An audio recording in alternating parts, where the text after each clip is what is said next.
Uncensored, no holds barred talk.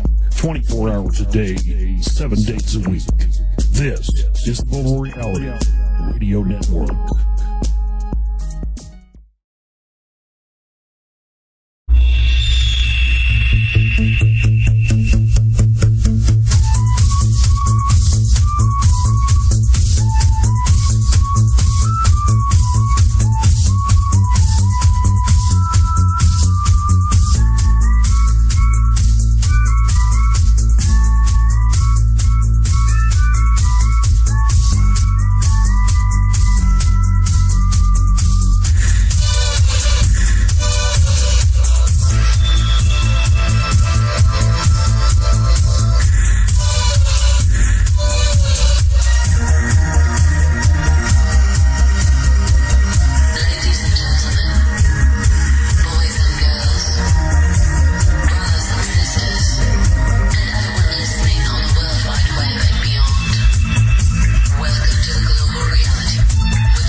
Check two. Are we there? Oh, there we go. All right.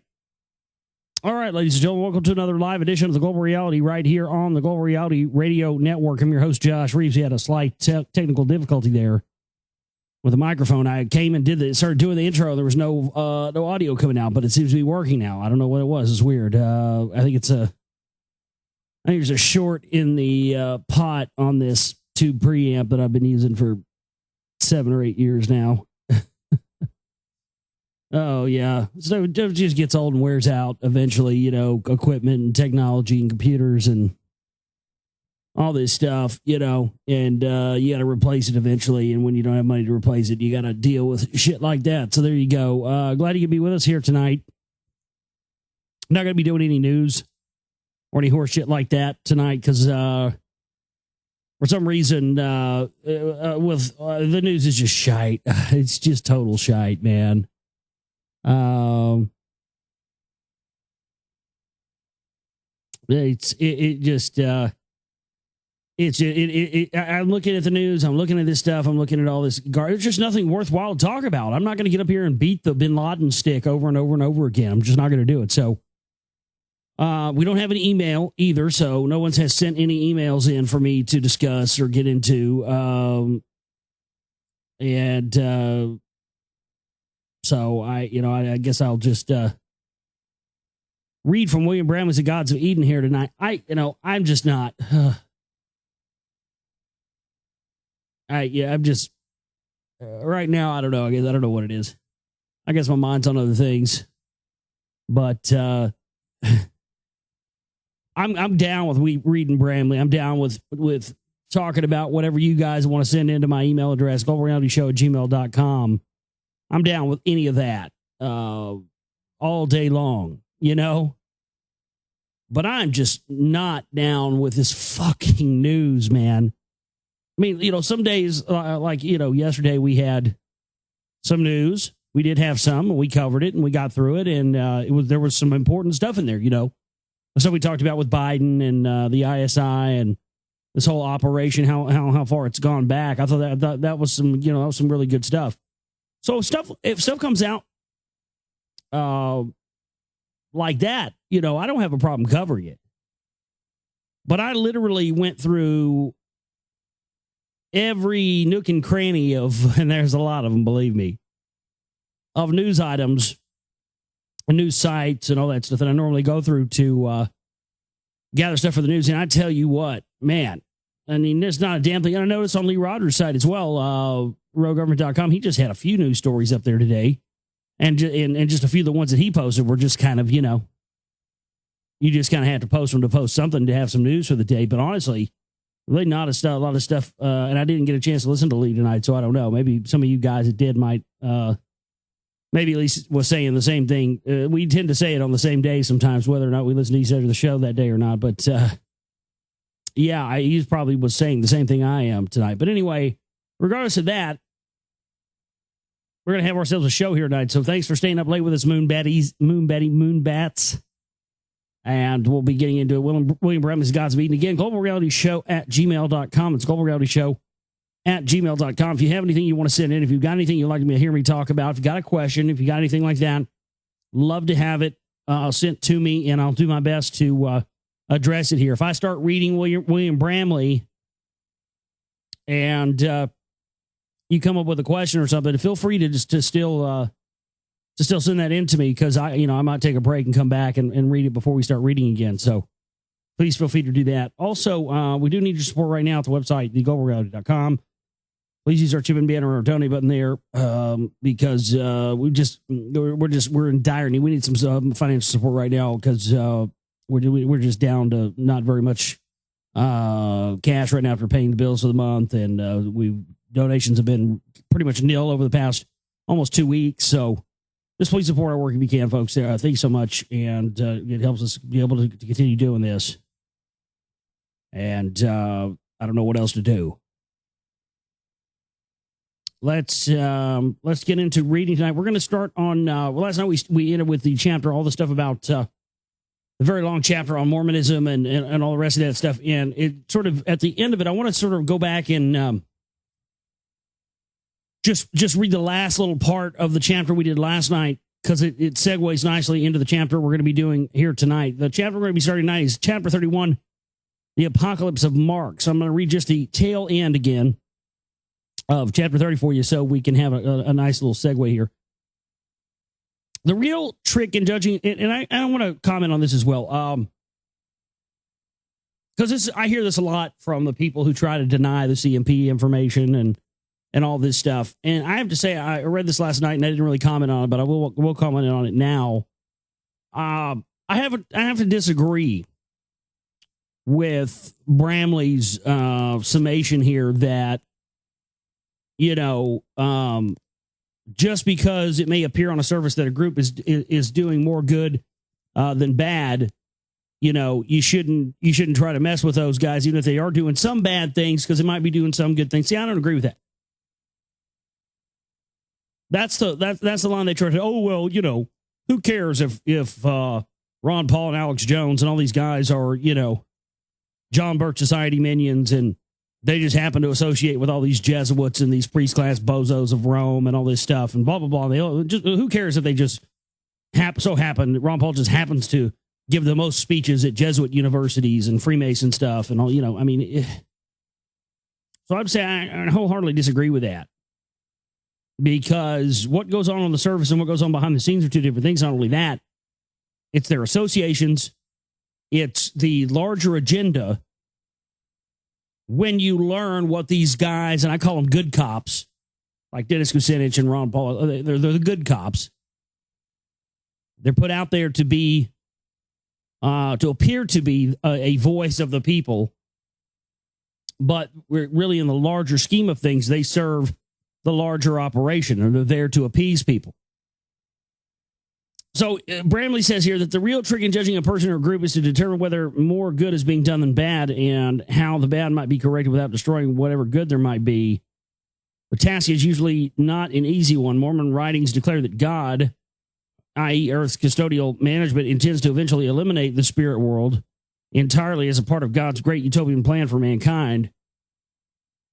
In other words, nothing but the material universe is to ever exist as far as the people of Earth are concerned. This can be translated to mean total spiritual entrapment in physical matter.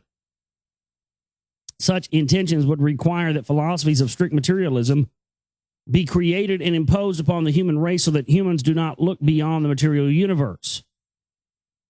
Such philosophies would teach that there is no spiritual reality, and that all life, thought, and creation arose solely out of physical processes, such ideas have become very fashionable, and they are sadly helping to push the human race into an ever-deepening spiritual sleep. Leading this trend for many years was a political philosophy which had gained its initial momentum in the 19th century in Germany. I'm speaking, of course, of communism. That ever so curious mix of apocalypticism, materialism, and Protestant work ethic, which was such a significant force in the 20th century. So that leads us right now into chapter 31, the apocalypse of Marx. So let's get into that now, shall we? The First French Revolution of 1789 marked the beginning of a long series of uprisings in France. A new Duke of Orleans, Louis Philippe, became the figurehead of a July 1830 revolt, which placed him on the throne of France as the ruler of a constitutional monarchy. I love that term, constitutional monarchy. What a fucking... Oh, my God, what a complete fucking misnomer. I mean, it's just... it's retarded. A constitutional monarchy, yeah. Assisting him was the Marquis de Lafayette. Another of Louis Philippe's more important bankers was a man named Louis Auguste Blanquet, who was decorated by the new government for helping to make the 1830 revolution a success. Blanquet remained an active revolutionary after 1830 and provided significant leadership for a long string of uprisings. According to Julius Bronthal, writing in his book History of the International, Blanquet was the inspiration of all uprisings in Paris from 1839 to the Commune in 1871. Blanquet belonged to a network of French secret societies which organized and planned the revolutions. Nearly all of these secret societies were outgrowths of Brotherhood activities and were patterned after Brotherhood organizations. Each society had a different function and ideological foundation for drawing people into the revolutionary cause. Although the revolutionary societies sometimes differed in matters of ideology and tactics, they had one objective in common: to bring on the revolution. Many revolutionary leaders participated in several of these organizations simultaneously. Well, of course, I mean, it's the same way they do now. You know, you've got some of these guys like Richard Haas. You know, I think Richard Haas is like a Council for National Policy member and a Council for Foreign Relations member. He's both. You see, you got guys flipping around playing both sides of the field to this day. They've always done it. And that's a clear indicator of who these guys are working for and what agenda they're serving when you see them doing that. One of the most effective of the secret French revolutionary groups was the Society of the Seasons, over which Blanquet shared leadership. This society was designed explicitly for the purpose of hatching and carrying out political conspiracies. One of the society's allied organizations was the League of the Just. Yeah, the Justice League, right? The League of the Just was founded in 1836 as a secret society, and it aided Blanquet and the Society of the Seasons in at least one revolt, the uprising of May 1839. A few years after that uprising, the League was joined by a man who would later become the revolutionaries' most famous spokesperson, Karl Marx. Karl Marx was a German who lived from 1813 until 1883. He is considered by many to be the founder of modern communism. His writings, especially the Communist Manifesto, are an important cornerstone of communist ideology. As some historians have pointed out, however, Karl Marx did not originate all of his ideas. He was acting largely as a spokesperson for the radical political organization to which he belonged. It was during his membership in the League of the Just that Marx penned the Communist Manifesto with his friend Friedrich Engels. Although the manifesto contained many of Marx's own ideas, its true accomplishment was to put into coherent form the communist ideology which was already inspiring the secret societies of France into revolt. Because of his intellect, Marx gained considerable power within the League of the Just, and his influence caused a few changes within the organization. Marx did not like the romantic conspiratorial character of the secret society network to which he belonged, and he was able to do away with some of those traits within the League. In 1847, the name of the League was changed to the Communist League.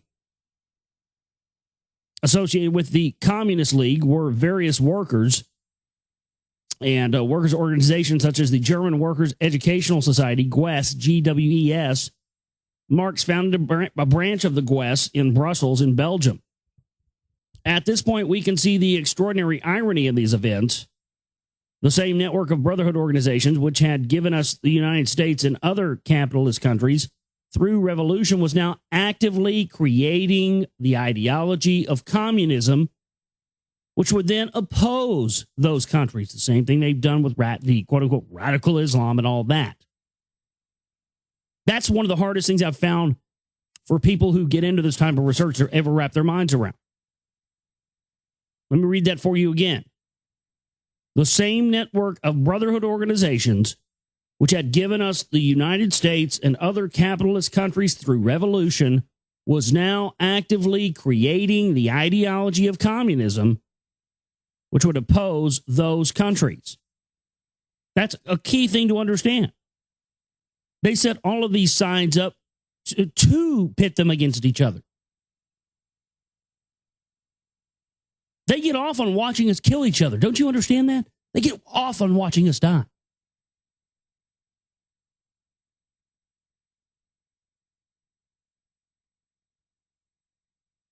It's going to turn on these bastards one day, I tell you what. I just know it is. It's the law of the universe, man. This stuff can't go on. Nothing can go on this bad for this long and not have it turn around. These fuckers are going to get theirs one day. I promise you that. It may not be us. It may not be now. But I tell you what, at some point, these guys are going to get what's coming to them. And, well, I tell you what, they deserve it. It is crucial that this point be understood.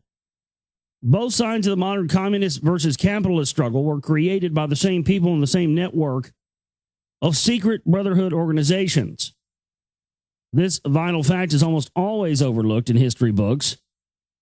Within a short 100-year period, the Brotherhood Network had given the world two opposing philosophies, which provided the entire foundation for the so-called Cold War, a conflict that lasted nearly half a century. Considering the affiliation of Karl Marx to the Brotherhood Network, it should come as no surprise that Marx's philosophy follows the basic pattern of custodial religion. Marxism is strongly apocalyptic. It teaches a quote-unquote final battle creed involving forces of good and evil, followed by utopia on earth. The primary difference is that Marx molded those beliefs into a non-religious framework and tried to make them sound like a social science rather than a religion. That was a smart move. In Marx's scheme, the forces of good are represented by the oppressed working classes, and evil is represented by the ownership classes. Violent conflict between the two classes is portrayed as natural, inevitable, and ultimately healthy because such conflict will eventually result in the emergence of a utopia on earth. Marx's idea of inevitable class tensions reflect the Calvinist belief that conflict on earth is healthy because it means that the forces of good are actively battling the minions of bad. Marx tried to make his inevitable conflict idea sound scientific by fitting it into a concept known as the dialectic. The dialectic was a notion espoused by another German philosopher, Hegel. Hegel's idea of the dialectic can be explained this way. From a thesis, an idea or concept, an antithesis, a contradictory opposite, one can derive a synthesis, a new idea or concept, which is different from the first two, but is a product of them. Marx took this seemingly scientific idea and incorporated it into his theory of social history. In the communist model of the dialectical materialism, social, economic, and political change arises out of the clash of contradictory and often violent opposites. In this way, the endless wars of history, the unceasing array of opposing factions on earth are said to be a natural part of existence out of which all social change must occur. I mean, anybody but me was just, right as we read that sentence just now, anybody just see just a flash of Obama in their head? I mean, the Communist Manifesto is being carried out all around us. And let me tell you something, I'm not a right-winger. I exposed the right wing. I exposed the secretest levels of the right wing and have now for almost 4 years on this show. And have our 4-year anniversary in September. But there's this thing where if you call out something, it is true beyond any shadow of a doubt that these motherfuckers that are in charge right now are carrying out the Communist Manifesto to a T. And Bush served that as well. But somehow if you say that now, you're considered a right-winger. That's the trap. That's what they want. This is why you got to pull yourself away from the urge to go join the Ron Paul revolution and all this. They want you on a side. Until we have people that step back in large numbers and say, look, I'm not participating in any of this because both of you guys are a fraud. All of this is an illusion. Nothing's going to change.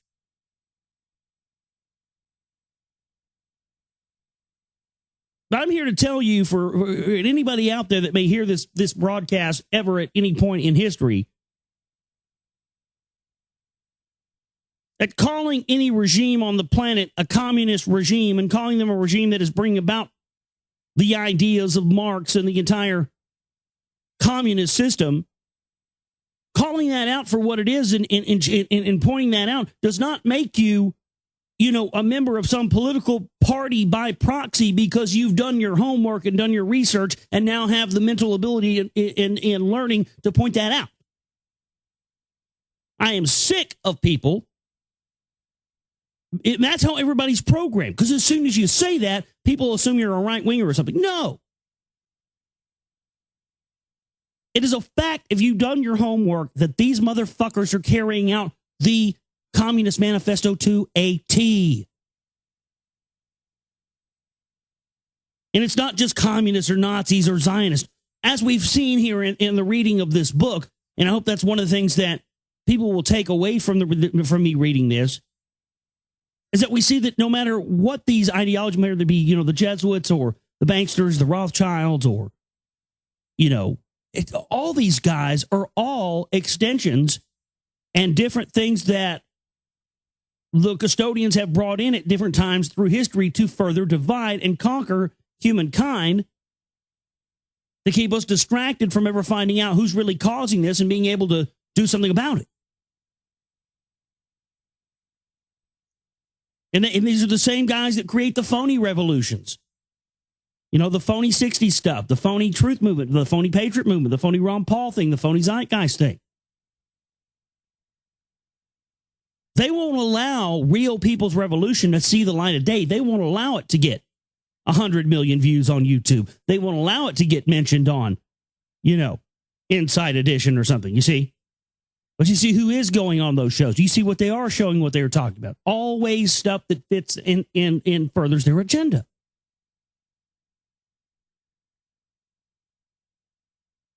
The communist vision of utopia is a curious but significant one. In it, everyone is a worker equal to every other worker. No one owns anything, but everyone together owns everything. Everybody gets everything they need, but not necessarily everything they want. But before this utopia occurs, everyone must first live in a dictatorship. Woo! The bizarre vision of utopia seems clearly designed to maintain mankind as a work race and to encourage humans to accept conditions of social repression. By Marx's lifetime, spiritual knowledge had reached a severe state of decay. The quickie salvation of the Protestants and the embarrassing rituals practiced by nearly all religions were understandably driving many rationally minded people out of religion altogether. It is not surprising that the validity of all spiritual reality began to be questioned. This questioning led many people to lean toward a strictly materialist outlook on life, and Marx provided a philosophy for many of the people to step into. Right. Atheism was a creation of these custodians, was a creation of these guys just as much as any other religion was. It is a religion. I love that. People, oh, no, I'm not into a religion. I'm an atheist. That's a religion, Bubba. That's a fucking religion. Whether or not they told you that at your little community college you went to or not is a completely different story. But don't get pissed off at me because I've spent my fucking life reading this shit. I happen to be smart enough to be able to point out to you that fucking atheism is a goddamn religion. And you can't argue your way out of it. You know why? Because I got facts. These guys created that as another control method. You are falling right into another dogma, and they've got you right where they want you. Controllable. Programmed. In a box. No way out of it. You have walked right into another fucking religion, you dolts. And when I was 17, 18, when I was stupid and I didn't know anything, I called myself an atheist for a period of time because I didn't know what to call myself. Because I knew that I was, I felt a connection with something larger than myself, but I knew that it wasn't connected to what I was, I grew up in the fucking Bible Belt, man, down here in Texas, Dallas, Texas area, and out in the fucking country, where I lived out in the fucking sticks. God damn, son. It was like me and, two other guys that listen to rock music. And I mean, we were the devil. We were the devil. Yeah. We were Satan straight up. Didn't make a fuck who we really were. We were the fucking devil because we listened to rock music.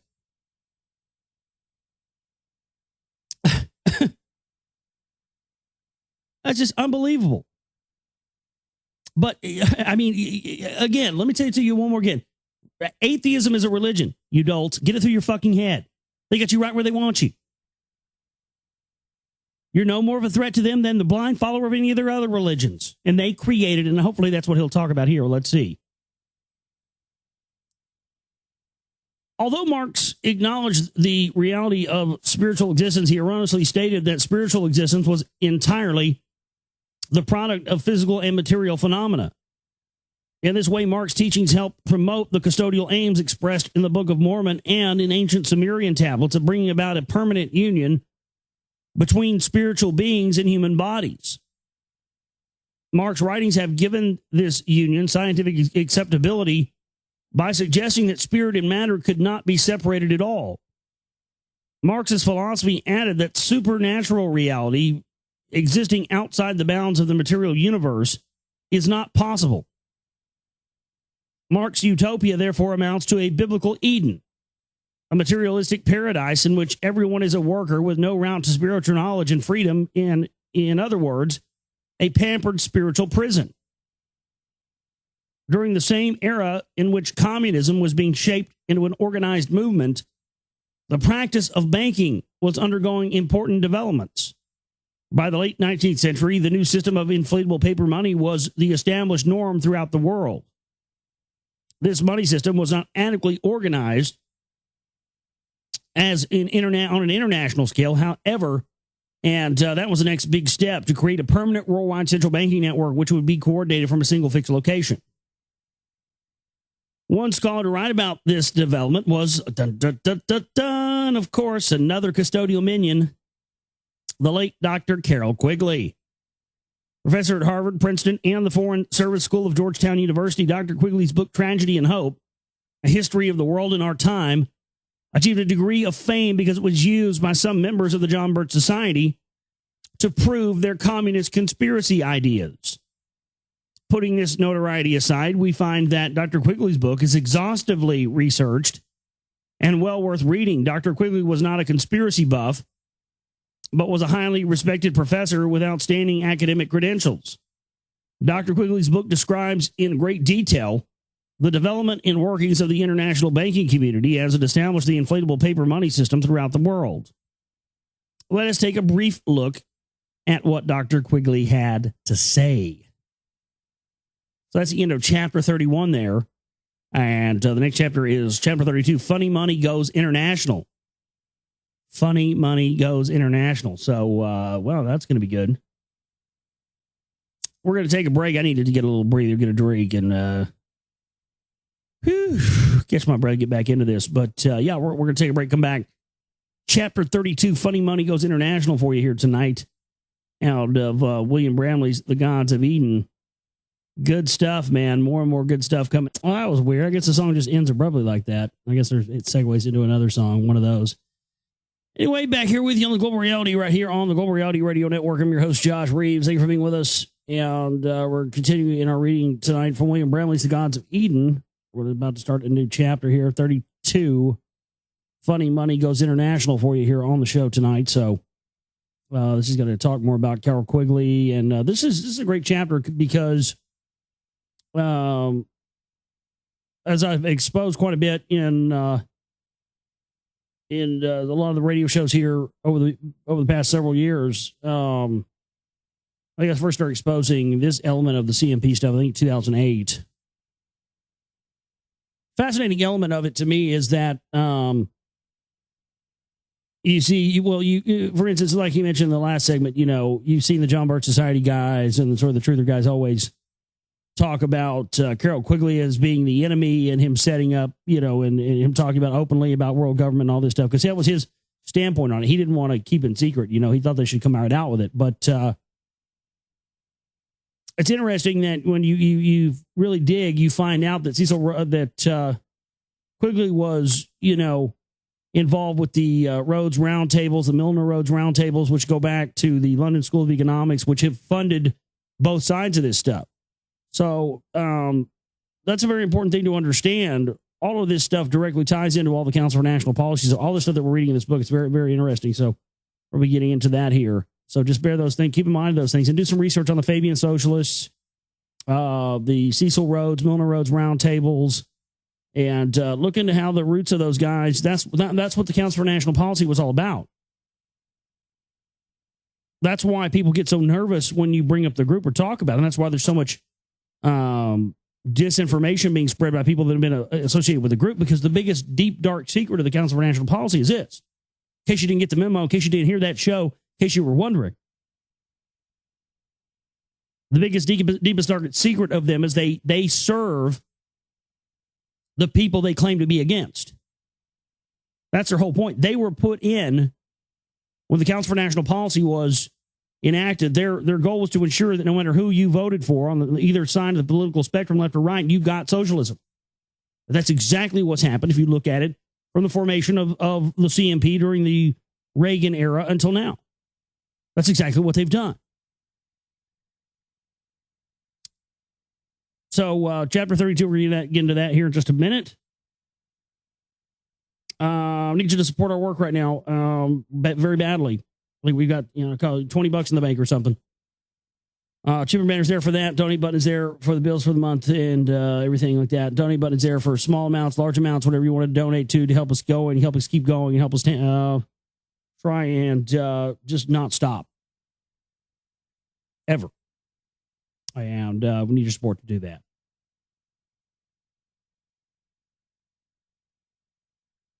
Oh, chapter 32, Funny Money Goes International for you here tonight.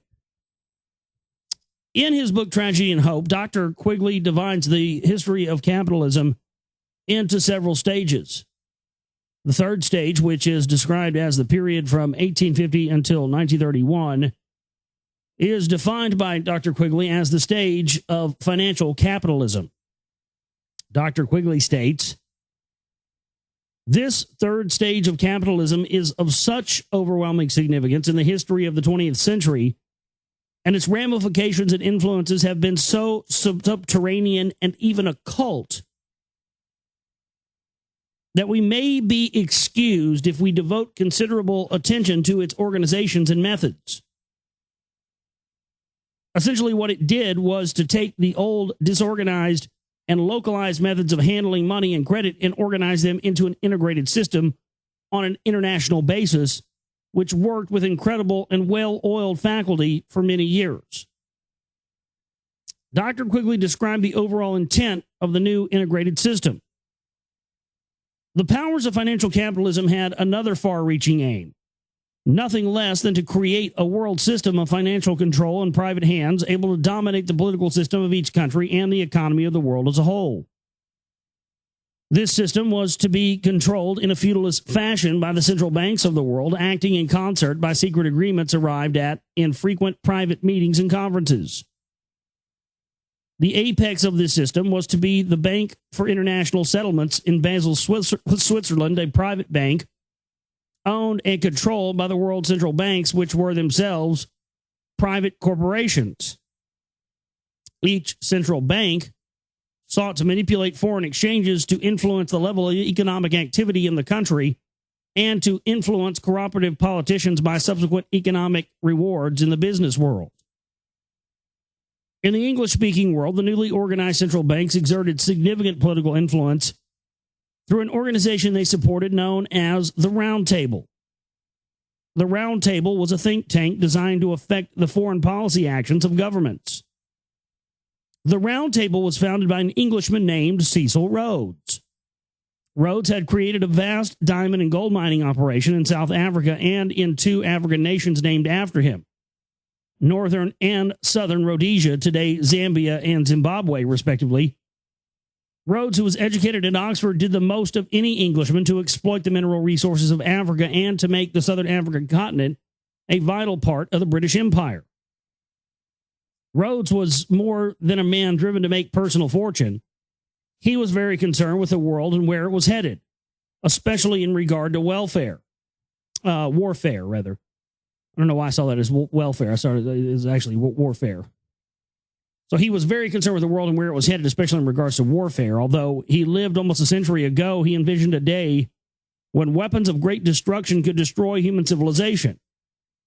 His farsightedness inspired him to channel his considerable talents and personal fortune into building a world political system under which it would be impossible for a war of such magnitude to occur. Rhodes intended to create a one-world government led by Britain.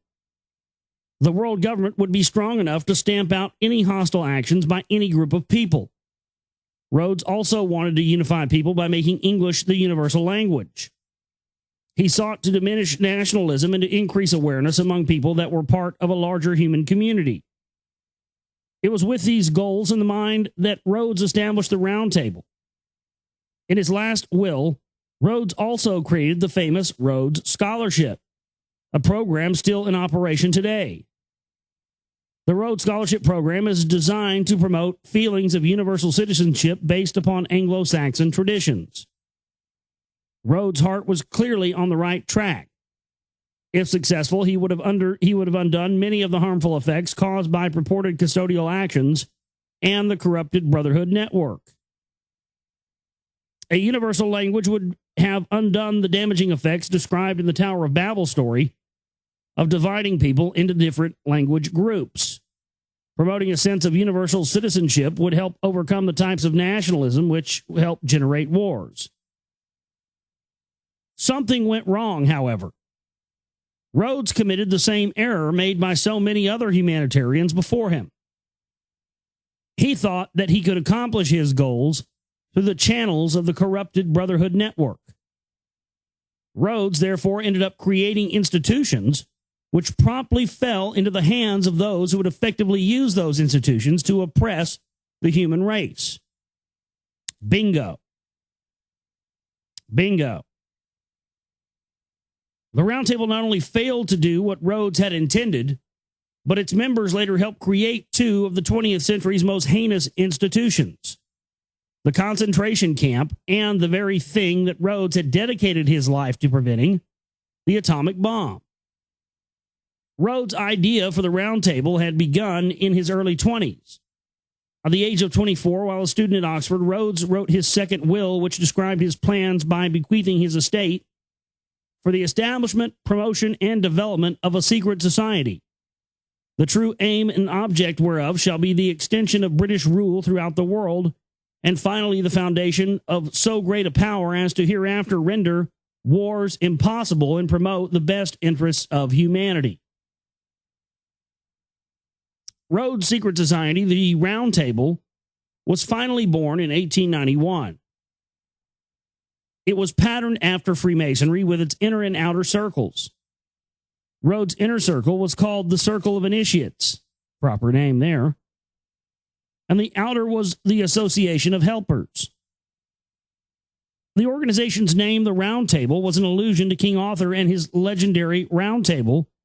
By implication, all members of Rhodes' Round Table were knights. It was inevitable that Rhodes' success and political influence would bring him into contact with other movers and shakers of English society. Among them, of course, were the major financiers of Britain.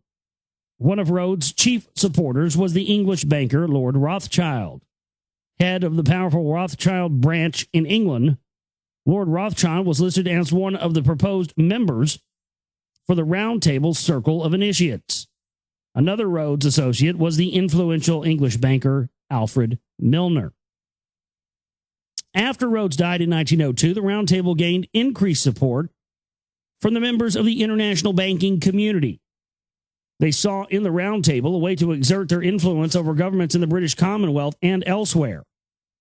In the United States, for example, according to Dr. Quigley, the chief backbone of this Round Table organization grew up along the already existing financial cooperation running from the Morgan Bank in New York to a group of international financiers led by the Lazard brothers. Lazard brothers? Sounds like Lizard brothers to me.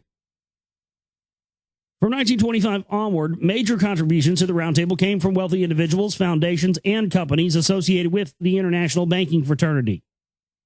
They included the Carnegie United Kingdom Trust, organizations associated with J.P. Morgan and the Rockefeller and Whitney families.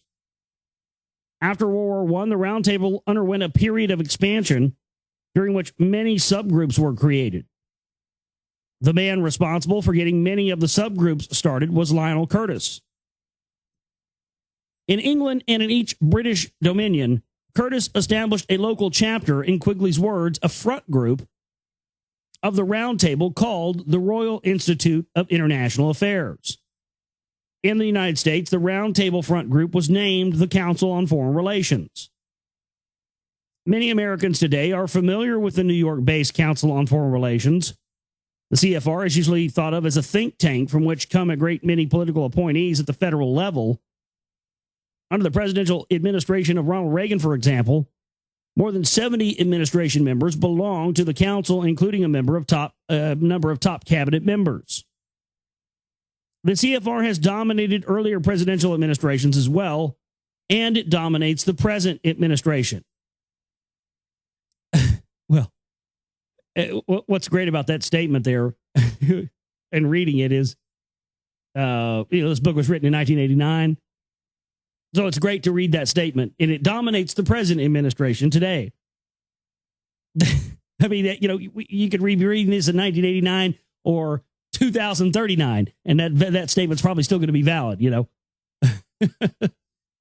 Dominates the present administration. Yep, it sure does. Even in 2011, yep, it sure dominates our administration as well. Nothing's changed. The chairman of the CFR for many years has been banker David Rockefeller. Former chairman of the Chase Manhattan Bank, another Chase executive, chaired the CFR before that. The warning of Thomas Jefferson has come true. The banking fraternity has exercised a strong influence on American politics, notably in foreign affairs, and the Council on Foreign Relations is one channel through which it has done so. Regrettably, that influence has helped to preserve inflation, debt, and warfare as the status quo. When Cecil Rhodes was alive, he gained considerable power in South Africa and served for a number of years as colonial governor there. He had a unique and effective way of delegating power. According to one of Rhodes' closest friends, Dr. Jameson, Rhodes gave a great deal of autonomy to his trusted men. Dr. Jameson once wrote, quote, "Mr. Rhodes left the decision on what to do in a situation to the man on the spot, myself, who might be supposed to be the best judge of the conditions. This is Mr. Rhodes' way. It is a pleasure to work with a man of his immense ability, and it doubles the pleasure when you find that in the execution of his plans, he leaves it all to you. Although no doubt in the last instance of the Transvaal business, he had suffered for this system, still in the long run, the system pays. As long as you reach the end he has in view, he is not careful to lay down the means of methods that you are to employ. He leaves a man to himself. And that is why he gets the best work they are capable of out of all of his men. This can be an effective style of leadership, except when the means used to achieve an end create their own problems. Some of the methods used by Rhodes' men did more long-term harm than immediate good. In South Africa, for example, a struggle between the Dutch settlers, the Beers, as in the Beers diamonds, which erupted into the Beers War. During that conflict, one of the British officers under Rhodes, Lord Kitchener, established concentration camps to hold captured bears. The beers, B-O-E, beers. It's just so weird to say that. So it looks just strange. B-O-E-R-S. The camps were decreed by Kitchener on December 22nd, 27th, 1900, and over 117,000 beers. I can't say it right. Over 117,000 beers. That's a lot of beer. Were eventually imprisoned within 46 camps. Conditions were so inhumane that an estimated 18,000 to 26,000 people died primarily from disease. It was tantamount to mass murder. Today, we associate concentration camps with Nazi Germany and Communist Russia, but their 20th century usage actually began with the English under Lord Kitchener. Perhaps the greatest irony in the story of the Round Table was the role that the organization had in creating the atomic bomb.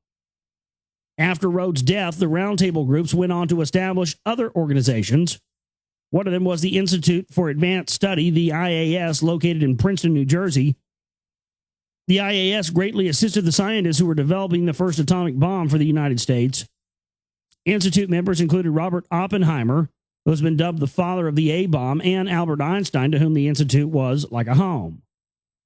As we have seen, the world was undergoing many important developments.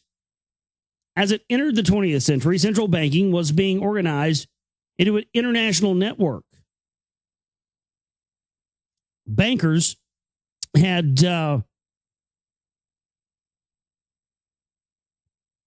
gained great influence in British and American foreign affairs through such groups as the Round Table and the Council on Foreign Relations. Meanwhile, the communist movement was gaining increasing momentum in Europe. This momentum bore fruit in 1917 when communist revolutionaries established their first dictatorship of the proletariat in Russia. Once again, the world was on the road to a biblical utopia. And so there you go. That's the end of chapter 32 there. Let's see. Chapter 33 is the next one we've got. 33. Dun, dun, dun, dun, dun. The Worker's Paradise. See how long that chapter is here.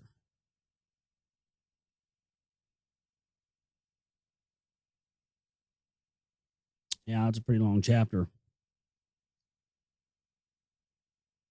Don't know if I can get into all that tonight, but we might do some of it. Trying to see here. See how much time we have.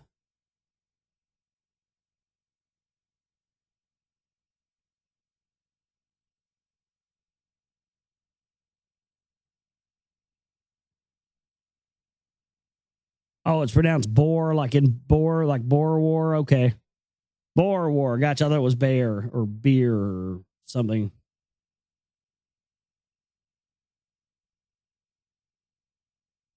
All right. Well, I guess we're going to leave it there tonight. We'll pick up back there tomorrow, hopefully, and continue on with chapter 34. Hopefully there'll be more news and stuff tomorrow. But